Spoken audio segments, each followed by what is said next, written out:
आज 1 साल पूरा हो गया ये घटना के लिए।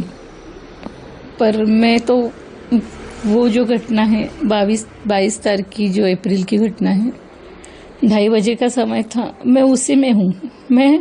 मेरी आंखें खुली रहती है या बंद होती है ना, मेरे सामने उनका वो गोलियों से लगा हुआ और खून से गिरा हुआ जो चेहरा है, वही जो उनका पड़ा हुआ शरीर है, वही मुझे दिखता है।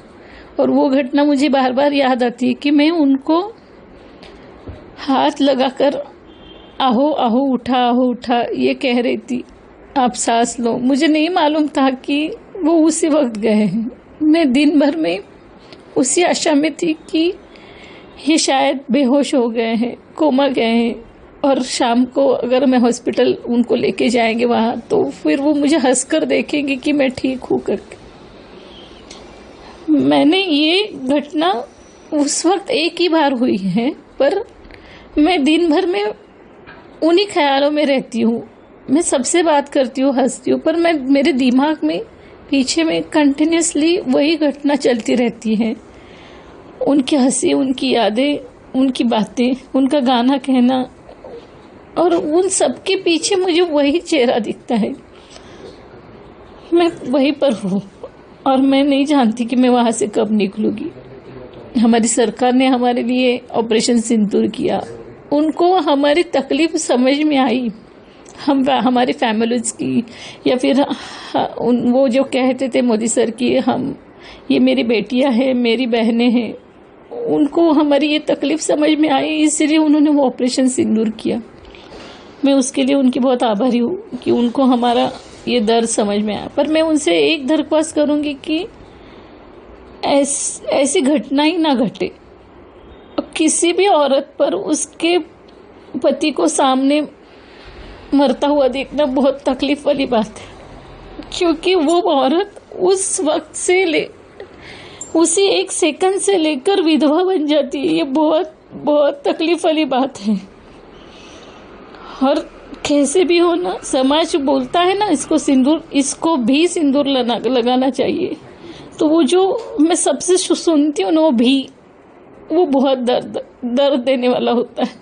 घर की पूरी जिम्मेदारी आपकी लड़की के ऊपर आई है, तो क्या लगता है आपको दैनंदिन जीवन में क्या मुश्किल का सामना? ये घटना के बाद ना हमारी सिचुएशन बहुत ज़्यादा डिफिकल्ट थी। अब पहले 6 महीने हम दोनों ने बहुत तकलीफ में निकाले, और फिर हमारी सरकार ने हमारी अभी हमने जो प्रॉमिसेस किए थे वो पूरे किए, तो अभी तो ठीक है, हमारा चल जाएगा। पर वो जब सिचुएशन थी कि हम लोग जो मेंटल स्ट्रेस में थे, और वो घटना की वजह से हम लोग जो तकलीफ में थे, वो दुख हमारा कोई नहीं बांट सकता। मैं और मेरी बेटी इससे खुद ही निकलने की कोशिश कर रहे हैं। पर मैं सरकार से ये दरख्वास्त करूंगी कि ना, किसी के ऊपर ऐसी घटना, यानी किसी के ऊपर ये ऐसा घटना नहीं घटनी चाहिए, और उन्होंने पहले से ही इस सब का बंदोबस्त करना चाहिए कि ऐसी घटना ना घटे। सरकार ने क्या करना चाहिए, क्या ऐसा घटना ना घटे, इसके लिए क्या लगता है? मैं तो चाहती हूँ कि ज़्यादा से ज़्यादा अपने आर्मी फोर्स बढ़ाए, और जो उनके जो कंडीशंस है ना, जो मिलिट्री भर्ती करने के लिए इतना ज़्यादा हाइट, इतना ज़्यादा वो थोड़ा कम करना चाहिए, ताकि ज़्यादा से ज़्यादा लोग मिलिट्री में भर्ती हो सके, पुलिस में भर्ती हो सके, और फिर हमारे देश की रक्षा के लिए ज़्यादा से ज़्यादा जवान हो। क्योंकि ये बात क्यों मैं बोल रही हूँ, क्योंकि जब हम लोग पहलगाम में गए थे, तो वो बैसरन वाली में कोई भी सिक्योरिटी नहीं थी, एक भी अपना सिक्योरिटी का आदमी नहीं था। वो इसलिए नहीं था कि अपनी इंडियन फोर्स इतनी ज़्यादा नहीं है कि हम कहाँ पे लगाए। तो मैं चाहती हूँ कि उन्होंने ये सारे जो इंडियन फोर्स के लिए जो अपना कंडीशंस रखे, वो थोड़ा सा कम करके ज़्यादा से ज़्यादा लोगों को चांस दे, ताकि अपनी इंडियन आर्मी भी ज़्यादा से ज़्यादा संख्या में बढ़ जाए, और ये घटना कम हो जाएगी इसकी वजह से। अपने रिश्तेदारों में कैसा सपोर्ट मिला?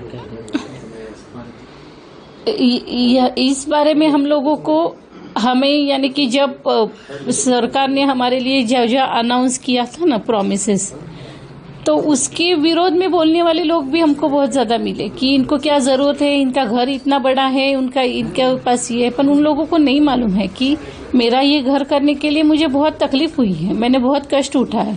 और दूसरी बात तो ये है कि हमें सपोर्ट करने वाले जैसे खराब लोग जो हमें बोल रहे थे, वैसे हमें सपोर्ट करने वाले हमारे घर परिवार वाले, हमारे दोस्त, हमारे फैमिली मेंबर्स, उन्होंने हम लोगों को बहुत सपोर्ट किया। इसलिए हम लोग आज यहाँ पर बैठकर बोल सकते हैं, बात कर सकते हैं।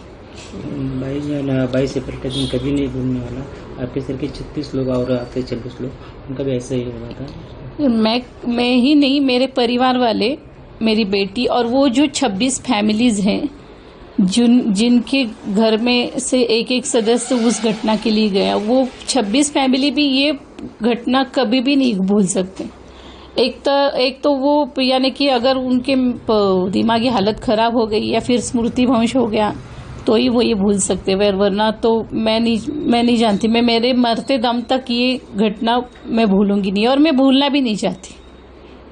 आज प्राइम मिनिस्टर मिलने की आपको ख्वाहिश है, आप मिलोगे तो उनको कहेंगे कि मिलिट्री भर्ती बढ़ना चाहिए, वहाँ का बंदोबस्त ऐसा होना चाहिए, ऐसे घटना घटेंगे नहीं, इसके लिए कुछ? हाँ, क्योंकि मैं चाहती हूँ कि ज्यादा से ज्यादा लोग अगर हो वहाँ पर तो फिर ये घटनाएं कम घटेगी। क्योंकि अपनी इंडियन आर्मी अपनी एक ही जगह पर होती है, तो शायद उनके लिए वो आर्मी वाले कम पड़ते होंगे सिक्योरिटी बढ़ाने के लिए। तो मैं चाहती हूँ, सरकार से मैं ये बोलना चाहती कि थोड़ा आप उनके भर्ती के लिए जो ज्यादा से ज्यादा उन्होंने रूल्स रखे या फिर जो कोई कंडीशंस रखे वो थोड़ा कम कर दे, ताकि अपनी जो बेरोजगार जो लोग हैं, इतने सारे जवान लड़के हैं, लड़कियां हैं, उनको ये जॉब मिल सके और अपने देश की रक्षा के लिए और ज्यादा सुरक्षितता बढ़ सके।